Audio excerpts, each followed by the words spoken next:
በስራ አስፈጻሚ ውይይትም በ2015 በጀት ዓመት የተመዘገቡ ፖለቲካዊ፣ ኢኮኖሚያዊ፣ ማህበራዊና ዲፕሎማሲያዊ ስኬቶች የብልጽግና ፓርቲ በሰጠው አመራር በተለይም ጠንካራና ቅቡልነት ያለው ሀገረ መንግስት ግንባታን የሚያፋጥኑ ውጤታማ ስራዎች መሰራታቸውን ስራ አስፈጻሚ ኮሚቴው ገምግሟል።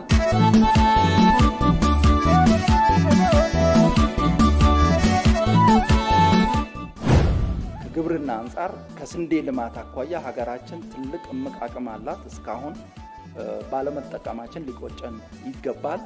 ሁሉም ግብአቶች ይያሉን በሚያሳፍር መልኩ ከውጭ ሀገራትን ስንዴ ስናስገባ ቆይተናል።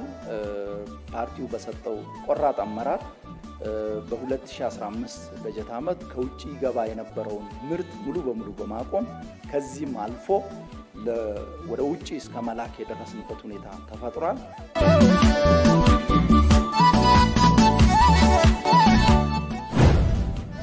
ከቱሪዝም አንፃር የቱሪስት መስህቦችን የማልማት ስራ ከሸገር ጀምረን ገበታ ለሀገር ገበታ ለትውልድ ለን የተለያዩ ስራዎችን ስንሰራ ቆይተናል።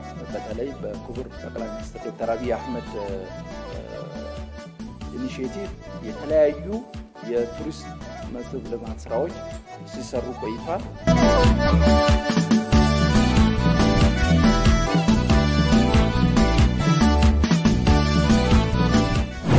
ከዲፕሎማሲ አኳያም ባለፉት አመታት የሀገርና የዜጎችን ክብር ማዕከል ያደረጉ ስራዎች በስፋት ተሰርቷል። ጥሩ ውጤትም ተገኝቷል።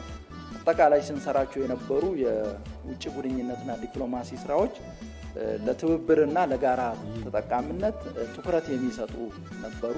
ይህም በመሆኑ እንደ ሀገር የጋራ ተጠቃሚነታችንን የሚያሳድጉ ስራዎች ተሰርቷል፣ ውጤቶች ተገኝቷል።